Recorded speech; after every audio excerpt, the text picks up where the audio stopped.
जय माता दी दोस्तों, welcome back to my channel tarot 2.0। दोस्तों आज मैं आप लोगों को बताऊंगी कि कुंभ यानी एक्वेरियस की लाइफ 25 मई के दिन कैसी रहने वाली है। तो चलिए दोस्तों स्टार्ट करते हैं। यूनिवर्स प्लीज़ मुझे बताइए कि एक्वेरियस की फैमिली लाइफ 25 मई के दिन कैसी रहने वाली है।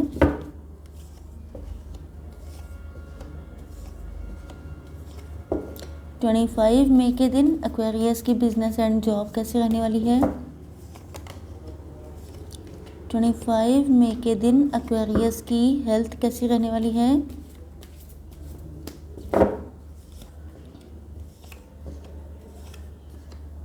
एंड 25 मई के दिन एक्वेरियस की love life and marital life कैसी रहने वाली है।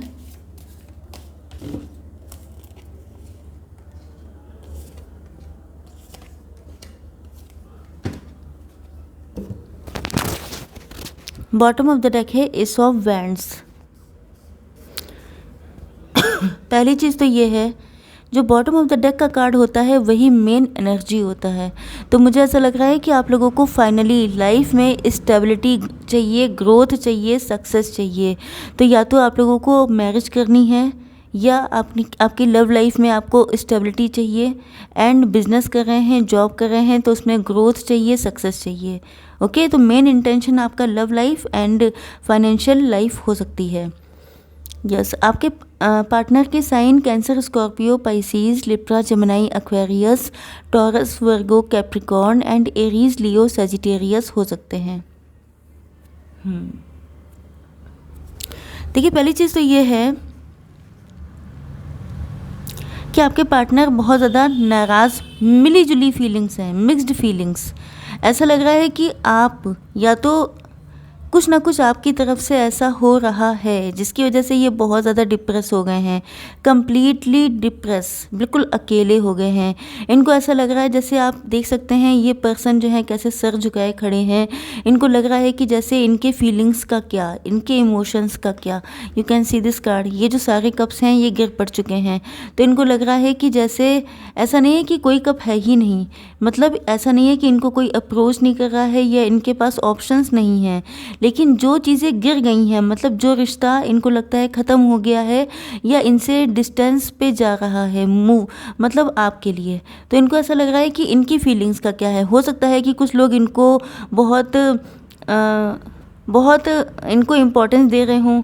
कुछ लोग हो सकते हैं अभी, क्योंकि ये थर्ड पार्टी में भी हो सकते हैं, क्योंकि हो सकता है कि इनका कोई अफेयर हो, या कुछ लोग ऐसे हैं जो इनमें इंटरेस्टेड हैं, लेकिन ये उनकी तरफ नहीं देख रहे हैं। ये कह रहे हैं कि इनके इमोशंस का क्या, इनकी फीलिंग्स, मतलब इन्होंने जो आपके लिए फीलिंग्स सजाई थी, जो चीज़ें इन्होंने आपको लेके इमेजिन किया था उसका क्या। तो वो सब चीज़ें इनको लग रहा है कि अब यूज़लेस हो गई हैं, क्योंकि कहीं ना कहीं इनको लगता है कि जैसे आपको शायद अब इनमें इंटरेस्ट नहीं रहा, शायद अब आपका टारगेट कोई और है, या तो आप लोग बिजनेस कर रहे हैं, जॉब कर रहे हैं तो आप लोग बहुत ज़्यादा मटेरियलिस्टिक हो चुके हैं, या अब आपकी लाइफ कम्प्लीटली चेंज हो गई है, आपकी मेंटालिटी बदल गई है, टाइम बहुत निकल चुका है तो चीज़ें बदल चुकी हैं। तो कहीं ना कहीं इनको लग रहा है कि ये तो अभी तक वहीं पे खड़े हैं, आप आगे निकल गए हैं। तो इनको लग रहा है कि ये क्या करें अपनी फीलिंग्स का, ये कहाँ लेके जाएं वो सारी चीज़ें जो इन्होंने आपसे जोड़ करके सोची थी। तो इनका मूड बहुत ज़्यादा ख़राब हो रहा है। इनको ऐसा लग रहा है थोड़े से ज़िद्दी हो रहे हैं, ऑब्सेस्ड हो रहे हैं। इनको लग रहा है कि ऐसा कैसे हो सकता है। होता क्या है कि दो ही सिचुएशन होती हैं, जब कोई इंसान सैड होता है तो या तो वो इतना दुखी हो जाएगा कि डिप्रेस हो जाएगा, दूसरी साइड में ये भी सैडनेस का ही एक पार्ट है कि वो इंसान ऑब्सेसिव हो जाता है, इनसिक्योर, मतलब ज़िद पे आ जाता है कि ऐसा कैसे हो सकता है कि किसी और के हो जाएं, ये मेरे हैं। इस टाइप की फीलिंग मुझे दिखाई पड़ रही है कि इनके अंदर डेविल जाग रहा है। ऐसा लग रहा है कि जैसे ये कह रहे हैं कि इन पे आपका हक है, सॉरी आप पे इनका हक है, तो आप किसी और के कैसे हो सकते हैं, या आप इनको इग्नोर कैसे कर सकते हैं, आप इनकी लाइफ से जा कैसे सकते हैं, ये ऐसा होने नहीं देंगे। तो कुल मिला के वही जिद वाली कंडीशन है कि ये ऐसा कुछ नहीं होने देंगे। इनको गुस्से में ऐसा फील होता है, लेकिन मुझे लगता है कि या तो आप लोगों ने अपने बाउंड्रीज़ बहुत हाई कर ली हैं, या तो आप लोग इनसे किसी बात पे नाराज़ होकर ज़िद किए बैठे हैं, या तो मुझे लगता है कि बीच में कुछ ना कुछ कॉन्फ्लिक्ट हुआ है, या ये भी हो सकता है कि शायद आपका किसी से ब्रेकअप हुआ है, किसी और से, किसी से आपका डिवोर्स हुआ है, जिसकी वजह से शायद आपने अपने दिल के दरवाजे इस कदर बंद कर लिए हैं कि आप इनको भी एंटर नहीं होने दे रहे हैं। तो इनको लग रहा है कि इनका क्या कसूर है, इन्होंने तो कुछ गड़बड़ नहीं किया है, तो इनके साथ ऐसा सलूक क्यों किया जा रहा है। तो ये हो सकता है कि नॉक कर रहे हैं आपके दिल के दरवाजे पर, लेकिन आपको लगता है जैसे सारी दुनिया ही चीटर है, सभी लोग ख़राब हैं, या इन्होंने कुछ ऐसा किया है तो आप इनसे इतने नाराज़ हो गए हैं कि आप इनको अपनी लाइफ में आने नहीं दे रहे हैं। तो ये कुल मिला के अपने आप को आउटसाइडर या स्ट्रेंजर जैसा फील कर रहे हैं, जबकि इनको लगता है कि ये तो आपके दिल के बहुत ज़्यादा करीब हैं, क्योंकि इनका कनेक्शन हो सकता है कि आपसे काफ़ी पुराना हो। तो ये जस्टिस चाहते हैं। ओके, एंड अगर ये आपके मैरिड पार्टनर हैं, तभी भी मुझे लग रहा है कि या तो इनसे आपका डिवोर्स चल रहा है या डिवोर्स हो चुका है, तभी भी ये आपको भूल नहीं पाए हैं। अगर इनको कहीं से ऐसी इन्फॉर्मेशन मिलती है कि आपकी लाइफ में कोई और आ गया है, मतलब ये चाहते हैं कि अगर ये मैरिड हैं तो ये चाहते हैं कि अगर ये सैड हैं, ये आपको भूल नहीं पाए हैं, तो आप भी इनको ना भूल पाएँ, आप भी उनकी यादों में उतना ही परेशान हो जैसा कि ये होते हैं। एंड अगर ये आपके लवर हैं तो ये आपको हासिल करना चाहते हैं, क्योंकि इनको लगता है कि ये आपसे ट्रू लव करते हैं। तो ये जस्टिस की डिमांड कर रहे हैं डिवाइन से, क्योंकि इनको लगता है कि जब ये आपसे इतना लव करते हैं कि ये सबको इग्नोर कर रहे हैं, तो आप इनको इग्नोर क्यों कर रहे हैं। ओके, चलिए देखते हैं कि आप लोगों की बिजनेस एंड जॉब कैसी रहने वाली है। पहली चीज़ तो यह है कि आपका पैसा वेस्ट बहुत गया है, चाहे लोगों ने चीटिंग करके ले लिया हो, चाहे किसी ने पैसा मार दिया हो, चाहे ब्लैक मैजिक में, मतलब ब्लैक मैजिक में भी जा सकता है, नो डाउट। कई बार ऐसे लोगों के चक्कर में लोग पड़ जाते हैं, जैसे आपके ऊपर ब्लैक मैजिक है। तो कई बार देखिए, ऑथेंटिक लोग बहुत कम होते हैं, ज़्यादातर लोग इसी टाइप के होते हैं जो पैसा लेके हेल्प भी नहीं करते हैं। तो मुझे लग रहा है कि या तो इन सब चीज़ों में आपका पैसा बहुत गया है, या मुझे लगता है कि आपकी फैमिली में बीमारी बहुत रही है, बहुत ज़्यादा आपकी हेल्थ डिटोरिएट हुई है, जिसमें आपका पैसा गया है। कोर्ट कचहरी या कोई रिलेशनशिप में डिवोर्स वगैरह हुआ है, उसमें पैसा गया है। किसी ने आपके संग चीटिंग या बिट्रेयल किया है रिलेशनशिप में, तो उसमें पैसा गया, मतलब पैसा गया बहुत है। एंड मुझे लगता है कि आप एम्बिशियस बहुत हैं। इसका मतलब ये है कि आपने बहुत हार्ड वर्क किया है, हिम्मत आपने नहीं छोड़ी है। आप इतने हिम्मती हो गए हैं इतना सब झेल के कि अब आप लोग फ़िलहाल तो मुझे एक स्टेबल पोजीशन पे लग रहे हैं। आप लोग चाहे बिज़नेस कर रहे हो या जॉब कर रहे हो, मुझे लगता है कि या तो आप एक साथ दो बिज़नेस करने की सोच रहे हैं, या आप ऑलरेडी कर रहे हैं, लेकिन आपको बैलेंस बनाने में दिक्कतें हो रही हैं। कभी कुछ डिसबैलेंस हो जाता है, कभी कुछ। तो मुझे लग रहा है कि आप जगलिंग पोजीशन में हैं, लेकिन आप एम्बिशियस बहुत हैं, क्योंकि आप लग्जरियस लाइफ स्टाइल चाहते हैं। तो हार्ड वर्क तो आप कर रहे हैं, एंड आपके अंदर हिम्मत भी बहुत है, लेकिन दिक्कत यह है कि आपका मैनेजमेंट शायद अच्छा नहीं है, या आपका रूटीन अच्छा नहीं है, जिस वजह से मैनेजमेंट आपका गड़बड़ाया हुआ है। यस, तो आपको मैनेज करने की नीड है। बाकी आपके अंदर इतनी पावर है, इतनी एबिलिटी है कि आप कर सकते हैं। देखते हैं कि आप लोगों की हेल्थ कैसी रहने वाली है।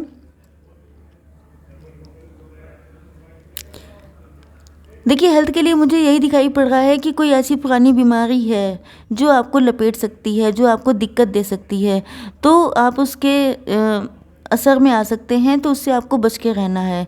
मुझे लगता है कि कोई चीज़ ऐसी है, मतलब कुछ लोग ऐसे हो सकते हैं जो बहुत लंबे टाइम से किसी बीमारी से जूझ रहे हैं। ये बीमारी कोई ऐसी हो सकती है कि शायद आपने कई बार इलाज करवाया है, लेकिन कोई रिज़ल्ट नहीं निकला है, आप लोग ठीक नहीं हो पाते हैं, फिर से उसके असर में आ जाते हैं। मुझे लगता है कि शायद इसी चीज़ को लेके आप बहुत स्टक हो चुके हैं। बहुत ज़्यादा कोशिश की है, बहुत मेहनत की है, बहुत कोशिश की है उससे निकलने की, लेकिन निकल नहीं पाते हैं। एंड फाइनली मुझे लगता है कि आप लोग इस चीज़ को अपने माइंड से निकाल के आगे बढ़ते हुए दिखाई पड़ रहे हैं। ओके, देखते हैं कि आप लोगों के पार्टनर की फीलिंग्स। नंबर इम्पॉर्टेंट हो सकते हैं 2, 7, 9, 3। ओके, 2, 3, 7 एंड 9 ये नंबर या तो आपके पार्टनर की बर्थ डेट, बर्थ मंथ, या 222, 777 एंड सो ऑन, ये सारे नंबर आपको दिखाई पड़ रहे होंगे। तो आपको गूगल पे सर्च करना है, इसका मीनिंग जानना है। यस देखिए, आपके पार्टनर बहुत स्ट्रेस में हैं। स्ट्रेस में इसलिए हैं क्योंकि इन्होंने बहुत सारा वक्त बर्बाद किया है। इन्होंने हो सकता है लेज़ीनेस दिखाई है, हो सकता है इन्होंने ये रिलेशनशिप टफ हो सकता है, इसमें बहुत सारे ऑब्स्टिकल हो सकते हैं, जिसकी वजह से इन्होंने कर लेंगे देखा जाएगा करके बहुत सारा टाइम बर्बाद कर दिया है। तो इनको अब बहुत अफसोस हो रहा है कि इन्होंने ऐसा क्यों किया, क्योंकि टाइम बहुत ज़्यादा जा चुका है। तो अब क्या है, अब दिक्कत ये है कि अब इनको फटाफट से डिसीज़न लेना है। एंड चीज़ें हो सकता है कि ये संभाल नहीं पा रहे हैं, क्योंकि किसी की लाइफ में सिर्फ एक ही चीज़ नहीं होती है लव लाइफ, उसकी लाइफ में बहुत जैसे जैसे टाइम बढ़ता जाता है वैसे वैसे रिस्पॉन्सिबिलिटी बढ़ती जाती हैं। तो मुझे लग रहा है कि आपके पार्टनर के पास करने को बहुत कुछ है। You can see this card कि ये किस तरह से इनको नाच नचाया जा रहा है, जिसकी वजह से ये परेशान हो चुके हैं। मतलब कि इनके ऊपर इतने काम हो सकते हैं, इतनी रिस्पॉन्सिबिलिटी हो सकती हैं, बिजनेस करते हैं, जॉब करते हैं, घर की जिम्मेदारियां हैं, तो इनको लग रहा है साथ साथ में आपको भी सही टाइम पे अप्रोच करना। तो ये सारी चीज़ें अब इनके लिए इतनी ज़्यादा हौच पौच हो चुकी हैं कि इनको लग रहा है कि इन्होंने इतना टाइम बर्बाद करके बहुत बड़ी गलती कर दी। इनर वाइज इनको इंट्यूशन, अभी अपनी इंट्यूशन को सुन रहे हैं। हो सकता है कि इनकी इंट्यूशन इनको पहले भी गाइड करती थी, लेकिन तब इन्होंने इतना ध्यान नहीं दिया था। आप लोग पहले काफ़ी फास्ट फ्रेंड हो सकते हैं, या मुझे लगता है कि आप लोग एक दूसरे को काफ़ी पहले से जानते हैं। एंड इनको अब जब इन्होंने अपनी इंट्यूशन को सुना है, तब इनको एहसास हो रहा है कि ये तो आपके बिना अधूरे हैं, ये खुश हो ही नहीं सकते। हो सकता है इन्होंने आपसे दूर रहने की कोशिश की हो, किसी और के साथ कनेक्शन बनाने की कोशिश की हो, लेकिन ये कभी भी सक्सेसफुल नहीं हो पाए। इनको हमेशा, ये सब में हमेशा आप ही को ढूंढते रहे, क्योंकि इनको आप ही की नीड थी। तो मुझे ऐसा लग रहा है कि इनको एहसास हो चुका है कि खुश तो ये तभी रह पाएंगे जब आप इनके साथ होंगे। फाइनली अगर इनको स्टेबिलिटी चाहिए, ग्रोथ चाहिए, सक्सेस चाहिए, खुशी चाहिए, तो सिर्फ आप ही चाहिए। ओके, देख लेते हैं आपके पार्टनर की करंट फीलिंग्स। फटाफट देखते हैं current feelings. Okay, this card is mandatory, patience का कार्ड। देखिए अबंडेंस, आप इनकी लाइफ की अबंडेंस हैं, आप ही के साथ खुश रह सकते हैं। पेशेंस, नो डाउट, मैंने कहा था टाइम निकलता जा रहा है तो ये बहुत परेशान है। सरेंडर किया हुआ है डिवाइन को, क्योंकि इनको नहीं लगता है कि कोई और ऑप्शन हो सकता है। सेंचुरी का कार्ड आ चुका है। तो मैंने आपसे कहा था कि आप लोग बहुत फास्ट फ्रेंड हो सकते हैं, तो आप लोगों का कनेक्शन बहुत अच्छा था, बहुत आप लोग क्लोज थे एक दूसरे के, चाहे फीलिंग्स में हो चाहे वैसे हों। लेकिन मुझे लग रहा है कि आपके पार्टनर को इसीलिए इनका दिल टूटा है कि आपने इनको आउटसाइडर जैसा फीलिंग देना स्टार्ट कर दिया है। ओके, देख लेते हैं आपके लिए guidance. Angels, please give me one card.